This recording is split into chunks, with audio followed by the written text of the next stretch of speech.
Recientemente, varias personas católicas en redes sociales, especialmente en Twitter y en YouTube, comentaban con preocupación y con preocupación auténtica cómo muchas veces existe una mentalidad de jauría, de masa, que ataca y para utilizar el lenguaje digamos, la replana de las redes sociales, trolea, se vuelve un troll, no sea un monstruo, trolea a personas simplemente porque expresan opiniones que no son de aprobación de la mayoría. Y cómo eso puede convertirse en una forma de violación de la libertad de expresión. Y les cuento el caso sobre el que vino esta discusión. Resulta que hay un youtuber, ¿no? Un muchacho con una cuenta de YouTube que no debe llegar a 20 años. Es un muchacho norteamericano, tiene su canal en inglés, tiene más o menos en YouTube, ¿no? Tiene unos 300,000 seguidores. Y es un muchacho que básicamente cuenta lo que le sucede en el día, pero con un par de características que lo hacen interesante. Primero, usa mucho humor, o sea que básicamente es un canal de humor y por eso lo sigue tanta gente, porque, digamos, hace reír a la gente. Y además de eso, él edita bien sus videos, ¿no? Es decir, no solamente se para delante de una cámara, sino que hace trabajo de edición para aparecer en varias esquinas de su habitación, por ejemplo, usar algunos efectos que acompañan a la comedia que él hace, ¿no? Y este muchacho nunca se mete en política, ni se mete en ideología, ni se mete pues en temas espinosos. Hace comedia, cuenta su vida. Pero obviamente a lo largo de contar su vida ha expresado algunas cosas, como por ejemplo el hecho de que es ateo, ¿no? Y el hecho de que cree pues en todas las cosas que están de moda en su generación, ¿no? La importancia de muchas cosas que son buenas, ¿no? O sea, sensibilidad social, sensibilidad con los animales, un poco exagerada, pero ahí está su sensibilidad con los animales.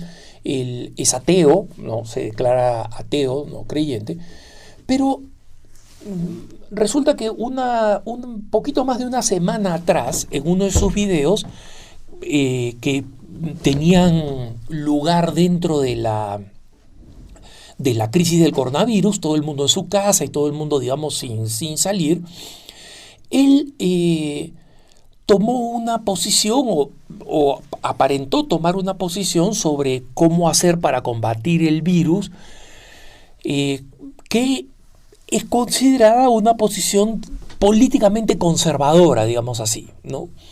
Y como obviamente la mayoría de su generación no es una generación que piensa así, a él simplemente lo abrumaron de tal manera que tuvo que hacer otro programa donde él dijo que esta opinión, que no era políticamente correcta, ¿no? Le resultaba tan destructiva por la reacción que había recibido, que había decidido eliminar ese video porque, en sus propias palabras, no estoy preparado para esta presión, ¿no? Yo soy simplemente humorista, tengo un canal para que la gente se ría y para hacer dinero con la publicidad que me entra por tener este canal de contenido y punto, ¿no? Entonces, es interesante porque el bullying está encaminado a la autocensura. Eso es lo que busca el bullying, ¿no? Es la autocensura, es la intimidación. Entonces, la razón por la cual no creo que este tema sea un tema de libertad de expresión propiamente es porque al final este muchacho puede decir lo que él quiera, ¿no? La cuestión es si es que va a lidiar con las consecuencias o no. Y esto nos trae al el papel que cumplimos nosotros los católicos en los distintos ámbitos públicos, ¿no? En los distintos ámbitos en los que estamos.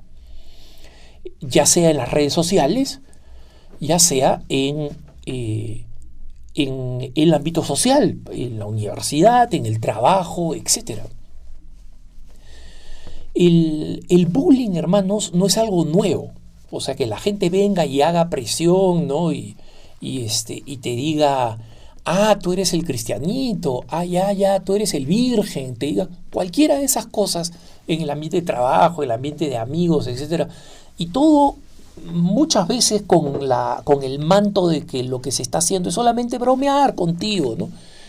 Pero a uno le gustaría saber por qué siempre bromeas de lo mismo y con las mismas personas. ¿Por qué al que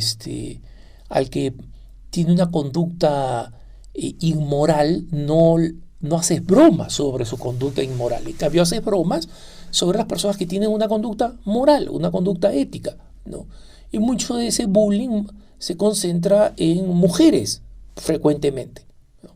Entonces, algo que nosotros tenemos que aprender es que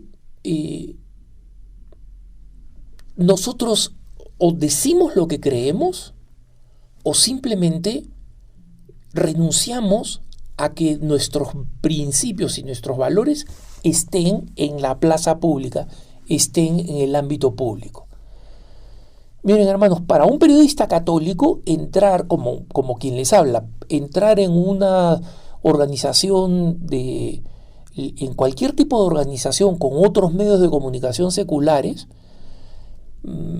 cuando yo era joven y entré por primera vez siendo editor de la agencia Así Prensa, a organizaciones seculares, a la Asociación de Prensa Extranjera, la Asociación Nacional de Periodistas, etcétera, etcétera. En todos esos había un buen nivel de bullying simplemente porque tú pertenecías a una agencia católica, porque yo pertenecía a una agencia católica. Y frente a ese bullying yo tenía dos opciones: o mantenerme firme, que no necesariamente significaba ser agresivo. En algunas ocasiones sí, ¿no? Porque recuerdo que había un periodista marxista mayor que yo, mucho mayor que yo, bastante amargado como persona, como personalidad, y frecuentemente me agredía, ¿no? Entonces, que yo recibo una agresión personal como individuo, no hay ningún problema, es algo que puedo ofrecer al Señor. Pero cuando lo que está ridiculizando es la iglesia, mi madre, entonces ahí es otro tema, ¿no? Entonces yo comencé a responder con bastante energía y con bastante firmeza, ¿no? La que fuera necesaria para hacerle saber a esta persona, como le hice saber, que no me iba a dejar intimidar. Entonces, en general, la mayoría de las veces eran relaciones profesionales y muy buenas, pero aparecen estas cosas porque cada vez nuestras opiniones son opiniones que no son aceptadas, que son consideradas opiniones reprobables, ¿no? Les pongo un ejemplo. A mí me gusta ver las páginas de consulta personal de medios seculares de izquierda. ¿Y por qué? Porque me parece que son una gráfica muy iluminadora de lo que acontece en el mundo, de los problemas que hay en el mundo cuando las personas no viven una vida de acuerdo a los valores morales, ¿no? Entonces, hay preguntas de una persona que está engañando de una mujer que está engañando a su esposo y quiere saber qué cosa tiene que hacer con su amante. Y claro, un medio secular de izquierda, feminista, no va a decirle, oye, regresa a vivir con tu esposo y deja de sacar los pies del plato, ¿no? Entonces, había una consulta que era la siguiente. Una mujer lesbiana, con su pareja lesbiana, con la que estaba casada según la ley norteamericana, ¿no? Decía que sus vecinos y sus amigos las habían presentado a una pareja muy simpática, muy buena, ¿no? Entonces, esta pareja, después de una pareja de esposos, hombre y mujer, ¿no? Una pareja normal, después de invitarse, de conocerse en varios eventos, comenzaron a invitarse mutuamente y al poco tiempo se enteraron que esta era una pareja muy cristiana, ¿no? Muy involucrada con su denominación evangélica, muy cristiana. Cuando fueron a su casa vieron que todos los motivos que tenían eran motivos religiosos, bonitos, motivacionales. Y entonces esta lesbiana le escribe a la consejera de este periódico, que como en la mayoría de los periódicos norteamericanos la consejera siempre se llama Prudence, ¿no? Y es una tradición, digamos, es un nombre inventado, ¿no? Es un seudónimo. Pero todos se llaman Prudencia, ¿no? Prudence. Entonces le consultaba a Prudence, entre comillas, oye, ¿cómo sé yo, dado que estos son cristianos, cómo sé yo que estos cristianos no son de los que piensan, y literalmente decía esto, de los que piensan que aman al pecador pero odian al pecado, que es nuestro principio, ¿no? Nosotros, ¿cómo sé que en el fondo no piensan que nosotros somos menos que ellos porque somos una pareja de lesbianas? Mi reacción inmediata es, ¿a ti qué te importa? Si te están tratando bien, ¿no? Y la te están tratando con afecto, con amistad, te han invitado a su casa, nunca te han mirado de arriba para abajo. Y esto lo dice la lesbiana, o sea, nunca me han mirado. No tengo nada de qué quejarme de la manera como me tratan. Pero consideraría ofensivo que pensaran que yo... Pero ¿se dan cuenta de esta lógica? Que pensara cualquier cosa. O sea, me parecería ofensivo si ellos piensan... Es decir, tú y yo como católicos no tenemos derecho a pensar nada. Porque si pensamos algo, incluso si ni siquiera los maltratamos, los tratamos bien, no tenemos derecho a pensar distinto de ellos. Y efectivamente la recomendación de Prudence fue, mira, tú tienes todo el derecho a saber y lo que yo te sugiero es que tú lo averigües. Si los amigos comunes no te los pueden decir, entonces pregúntaselos a ellos directamente, ¿sí? ¿Qué cosa piensan, ¿no?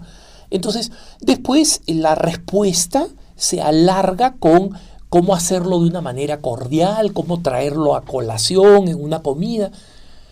Entonces, se dan cuenta, hermanos, tú y yo no tenemos derecho a pensar lo que pensamos.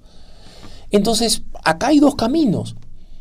O simplemente nos autocensuramos y los católicos decidimos que ya no vamos a seguir existiendo, porque si nos callamos y no evangelizamos, y no enseñamos, y no corregimos, y no predicamos a tiempo de destiempo,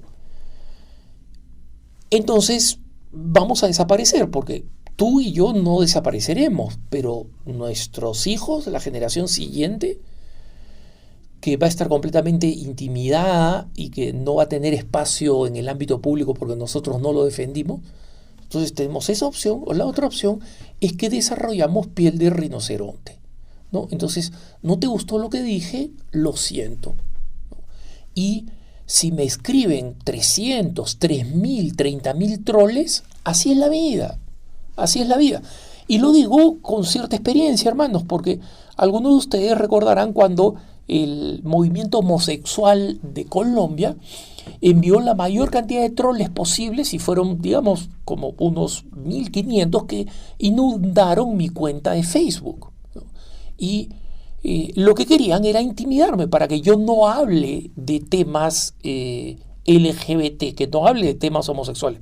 Bueno, mala suerte, pues. Más tratan de intimidarme, más hablaré. Porque es la única forma en la que no lo hago por mí o por una razón de orgullo. Lo hago porque creo que las siguientes generaciones tienen que tener, las siguientes generaciones de cristianos tienen que contar con el espacio público que nosotros debemos crear para que ellos puedan no solamente sobrevivir, sino prosperar. Que tengas un buen día.